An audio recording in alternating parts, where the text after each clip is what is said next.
Welcome to the Bowling Promotion Cup 2010. Something new from the 10-pin bowling world for you on Eurosport this evening.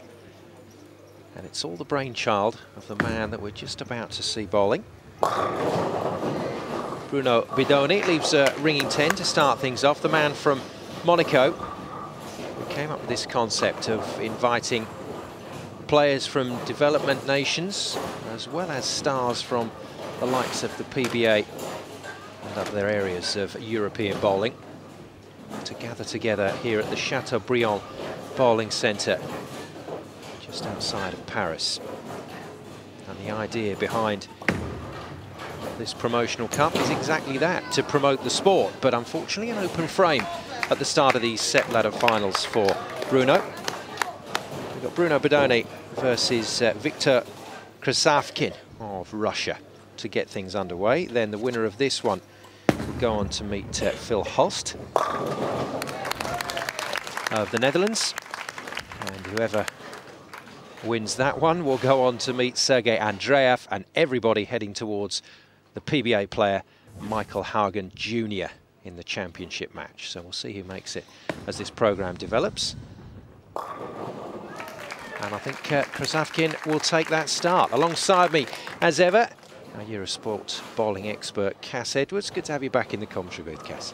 Simon, thanks. It's good to be back, and it's great to see a bowling promotion program aimed at viewers that may not see 10-pin bowling on a regular basis on Eurosport. As you say, the concept of Bruno Bidone here, man from Monaco. Started with an open, did Bruno, so really does need to respond here to that double that Victor threw first up. Stylish bowler is the man from France, but at the moment not finding his target. But in defence of the bowlers, and I think it's very important to say this early on, Cass, we've got a really tough flat oil pattern, so let's not be too optimistic with the scores. Simon, yeah, I was just going to go there. This is what they call a flat oil pattern. Now, that means that the oil that's on the lane, the conditioner, is equal in the middle and the outside. That's left and right. Gutter to gutter is identical. So there's no high points in the middle of the lane. And the situation is that you have to play very precise and accurate shots, make variable movements when the lane starts to break down. And that's the only way you're going to overcome this condition. Pretty tough as it goes. And unfortunately, Bruno started off with a couple of open frames, while Victor, the man from Tula in Russia, has started off with a double.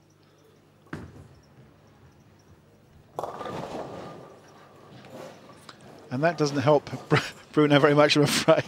Little smile on his face. This could be the third open frame in a row.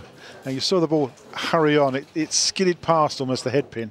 So we're going to get the impression, we are getting the impression that there is quite a bit of oil on the lane. As I say, it's equal gutter to gutter. It's just a matter of how thick that oil is and how deep it is. And it would appear from his first couple of shots that it's quite heavy oil. So we're going to get lots of aquaplaning for the first 40 feet. And then hope we can get some hook in the back end and pick up spares like that. Great looking shot from Bruno. Bruno finally gets his mark. Must be tough, though, organising and running a tournament like this and then trying to clear your head so that you can actually bowl. That's not easy for any of you out there that have done that, bowled in your own tournament, and you'll know exactly how tough it is. Victor then, working a double.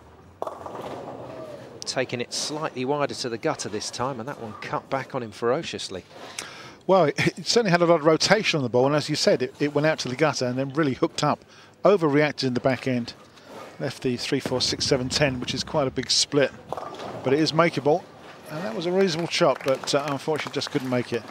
So his first open frame in frame number 3. Victor, 41 years of age. Like most of these guys, has been bowling for quite a while. Did represent Russia in the 40th AMF World Cup. He was the man that really was responsible for setting up the structure of the Russian Bowling Federation. So you can see already the way this story is developing in terms of this promotional cup. This is featuring guys that have been very influential in developing the sport across Europe. And for emerging nations like Russia, it's fantastic to see these guys competing on an international stage. Yeah, you're quite right, Simon, and you could tell by the style of Victor that he's been bowling for a good few years. And it's good to see him out getting some international competition. And let's hope that some of the other Team Russia players can get around Europe, get some real tough opposition from the top players, and so consequently develop their own game at home.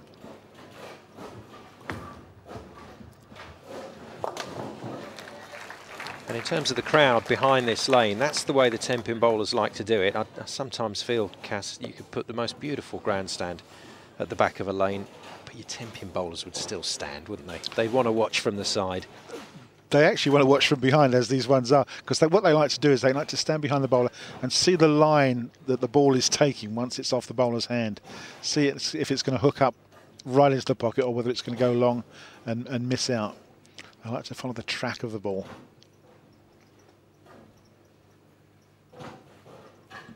Now Bruno needs to get himself together here, still looking for a strike. Well, finally gets a pocket hit and finally gets some reward. Just wonder if nerves were playing their part. Although, having said that, he has bowled at quite a decent level against the likes of Chris Barnes in exhibition tournaments before. Yeah, he's certainly played one or two events around the world. And as you say, he's played up exhibition matches with Chris Barnes on TV. And he's certainly got the high backswing and the smooth style. It just took him a little while to get used to this lane condition. Unfortunately, had a couple of open frames to start with. Ringing 10 for Krasavkin, just a little bit of frustration creeping in there.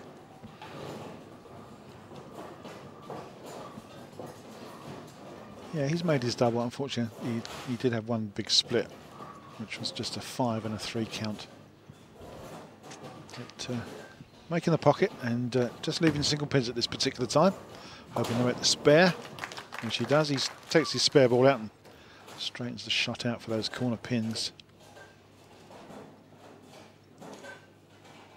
So I always feel for guys like Victor. They've worked so hard to establish the sport in their country. They've been instrumental in setting up the federation. That takes a number of years to do that. And then by the time the spoils start to appear, i.e. the big tournaments and the big players start to visit your country, sometimes you just coming towards the end of your career, you're starting to lose the form, and you just have to take some joy in the fact that you're the person that created it. Simon, I couldn't express that better myself. I know exactly what you're saying. Yeah, you do a lot of hard work for years and years.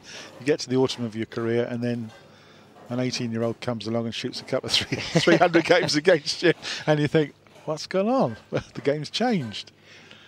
Sounds like a touched a nerve there, Cass. No, I've done my bit. I've got my World Championship medal, so I'm quite happy with my CV. Thanks very much. Thoroughly deserved as well. Well done to Victor.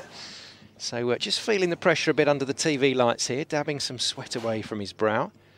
Bruno, though, got to keep this run going. Well, yes, he has, because he's pins down. Best part of 20 pins adrift at the moment, and Victor's working on a double. Good looking shot from Bruno in frame number 8. Well, he's straightened it right up, hasn't he? And he's getting it into the pocket now. They have to watch this lane condition. As I say, it's a flat condition right across side to side.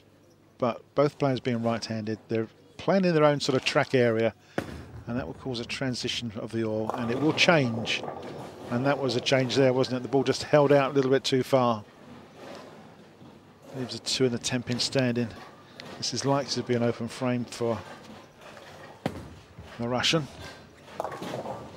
Gave it a try, but didn't quite make it. Open frame in frame number 9, so he's got some work to do, but he's still in the lead.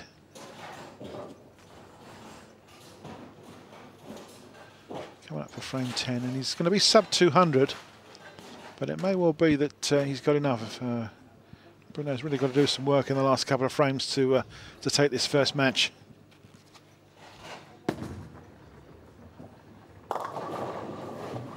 Straight through the head pin, and Victor at the moment spraying it about all over the place.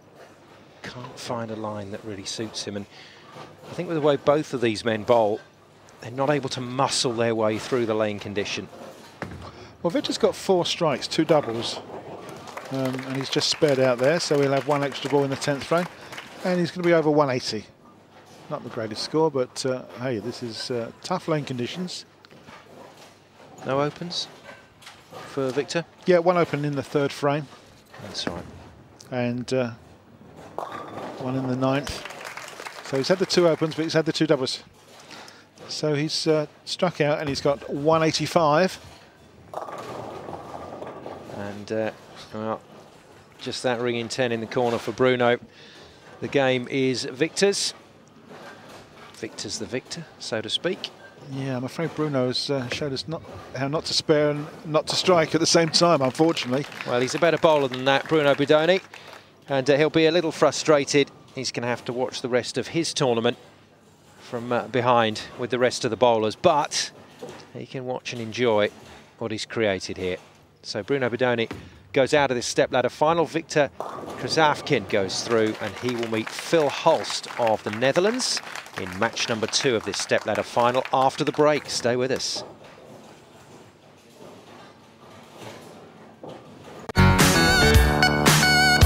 After the men, make way for the girls. World Cup football from the under-20s. It's still competitive and technical, but this competition has a special gloss of its own. Women's Under-20 World Cup from July 13th to August 1st on Eurosport and Eurosport 2.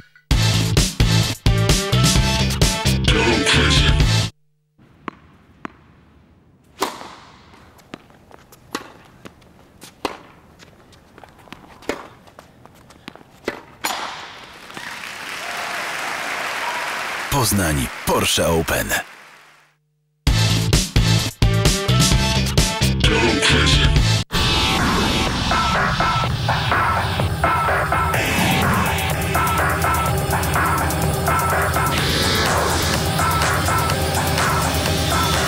Summer brings out the best. July on Eurosport 2. Where better than on the beach?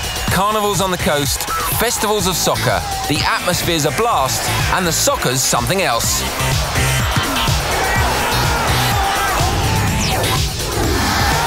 Get set for another Football World Cup. Germany hosts the women's under-20s version. Bright young talent, packing bags of skills.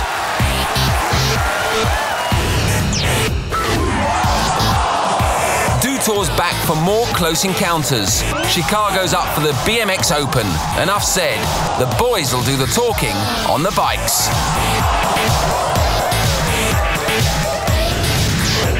Baseball Diamonds in Europe, the 31st European Championship aims to hit the spot.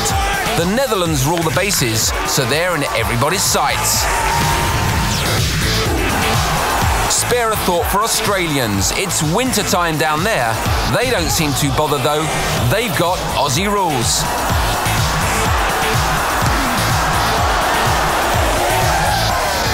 All on show in July on Eurosport 2, New Generation Sports Channel.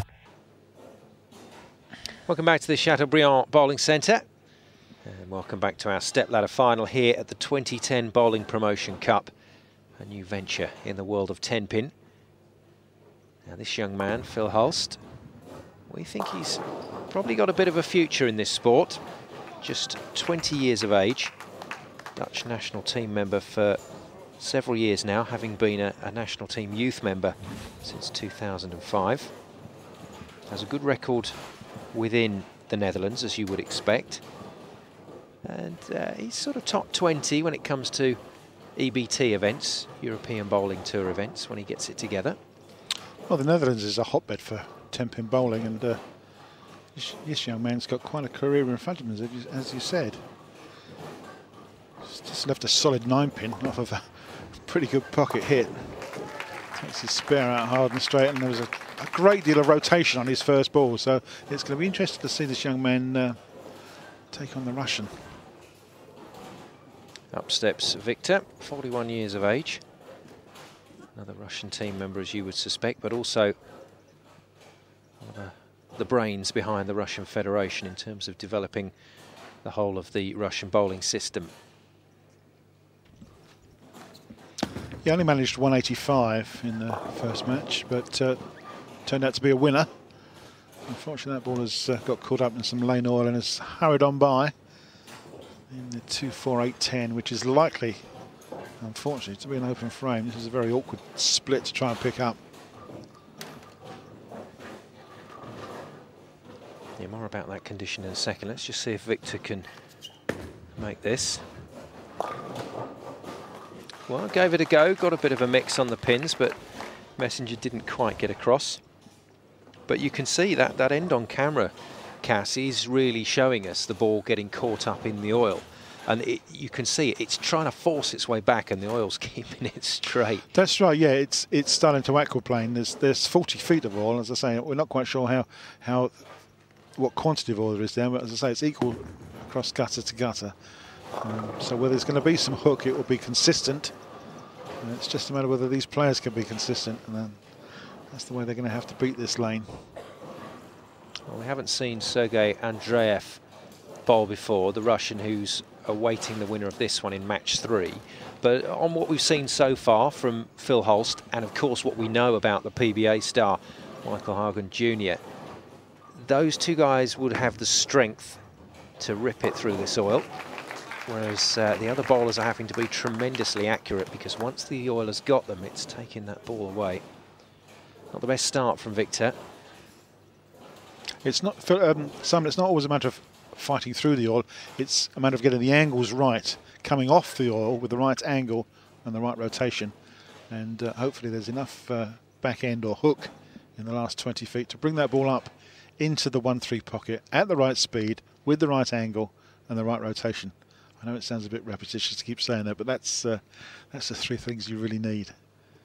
Get that ball coming off the break point. Well, it really fizzed. Pretty much like that, yeah. That was beautiful. Got the headpin coming across as well as the Messenger. It's a great looking shot. You can see the rotation of the ball, and it just bites up because it's a pretty powerful shot. And in terms of the changing condition on this particular flat oil pattern, what are we going to see? Are we going to see oil taken down towards the pins equally?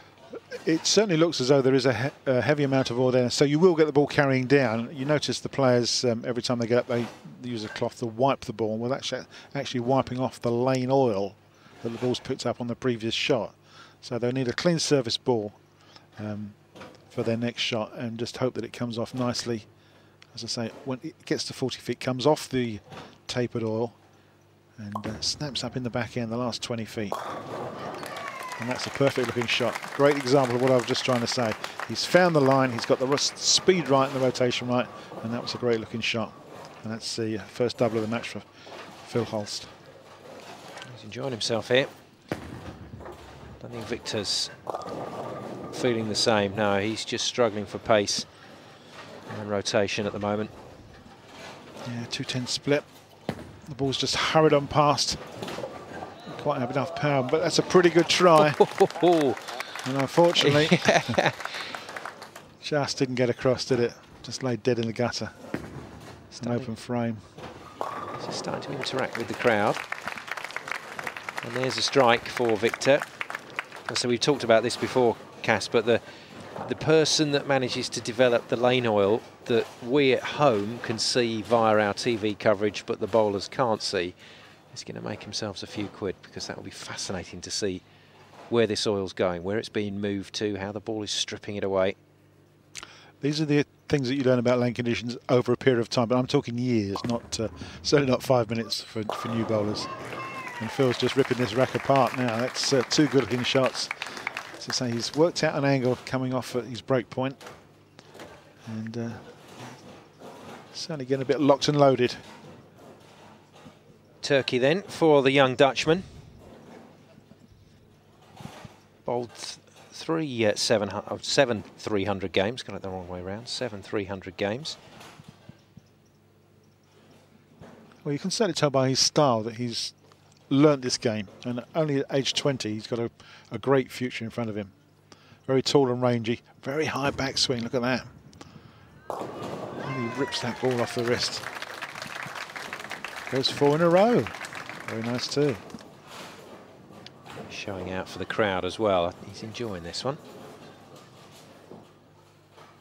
A lot of these bowlers will not have had the opportunity to showcase their talents on the TV before.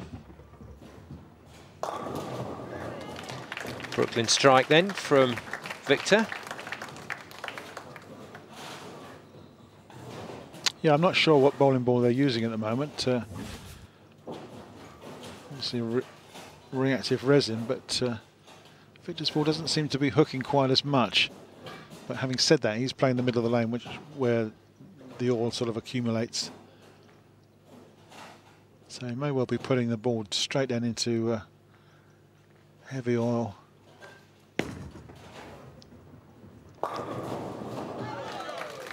Yeah, Last one too. Makes 3 strikes in a row, so he's got a turkey. So we've got a bit of a match on now. 20 odd pins the difference. That one didn't make it back. Went wide, stayed wide. Yeah, just a single 4-pin. He'll accept that. It's an easy spare. Hard and straight with his spare ball. Not looking for any hooking or deviation. Straight at it. And we'll come back and hope that he can get back on his strike line. Having rolled 4 in a row and that single pin spare. Here he goes. He's picking the ball up. He's wiping the oil, lane conditioner, the oil off the ball, so as he can get as much dry surface of the ball onto the dry part of the lane when it gets down to 40 feet. That will set up the friction between the ball and the lane, and the rotation of the ball will make it hook. That's the quantum physics part of this game.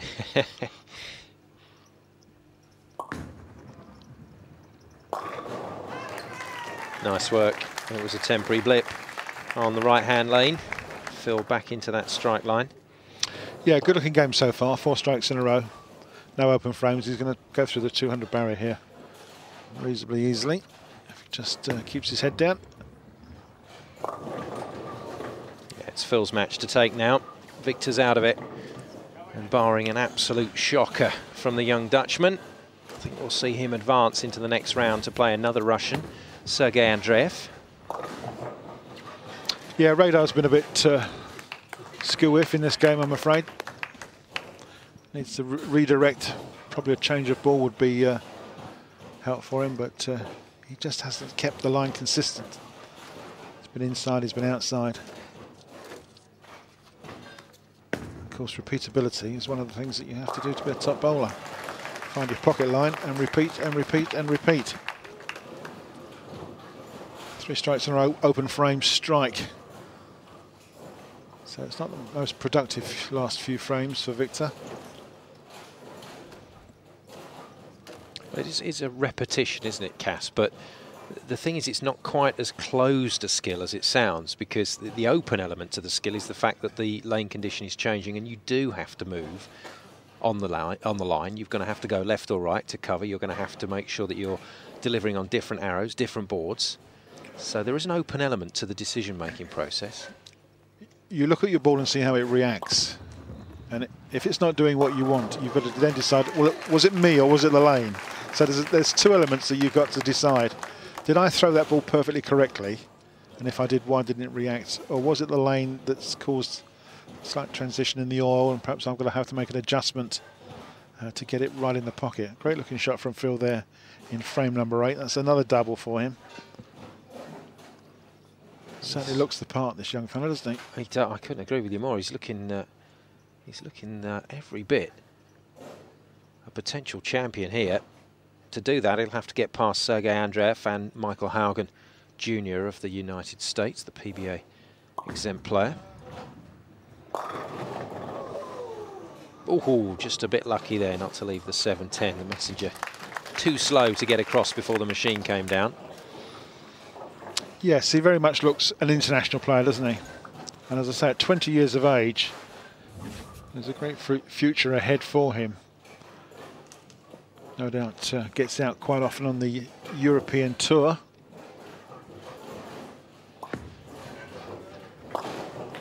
And plays probably quite regularly against some of the PBA stars that come over from the States and play on the European tour now. When their close season is down in the States, they tend to travel a bit now, and it's great to see some real top flight bowling in Europe nowadays. Victor's gone walkabout, I'm afraid. Can't seem to find that headpin at all. So with all the coverage that 10-pin bowling is getting on Eurosport, these PBA players are now household names. Yeah, and it's great to see. I mean, when I was younger, they were just sort of names and pictures in books. You'd read about their victories, but you'd never see them. And of course now with the PBA Tour shown on Eurosport and around the world, as you say, they're household names, and you can pick them out of a lineup.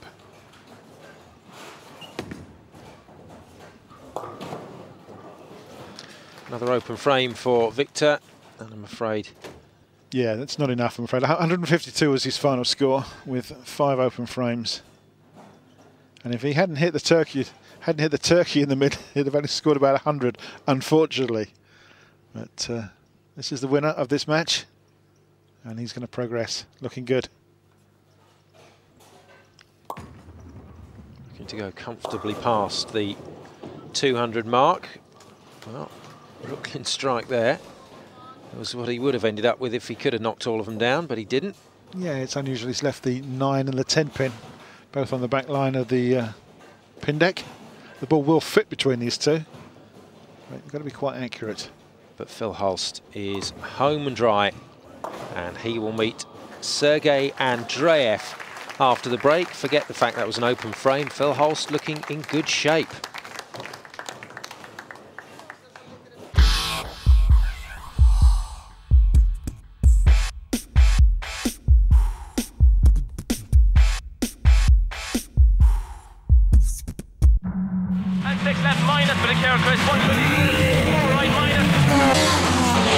For me, it's the control, the aggression, it's like an explosion of all your abilities to try and get this machine through a road as quickly as possible. You need very quick reactions. Your vision needs to be very, very sharp. All the time your brain is maybe 300 meters up the road.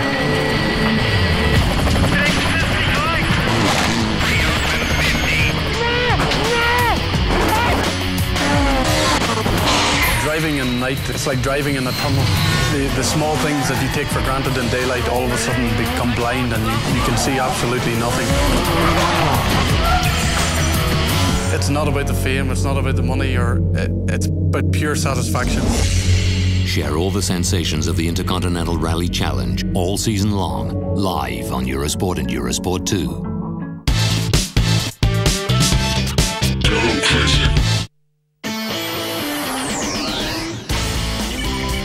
The Tour de France 2010. All the way to the Champs-Élysées. Complete coverage at your fingertips. With live text commentary, results, standings, and breaking news. All at eurosport.yahoo.com.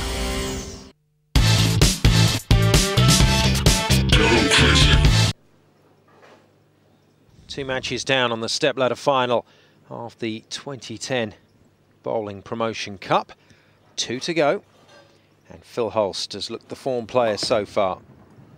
So the Dutchman gets match number 3 of this stepladder final underway, and he gets it underway in impressive style.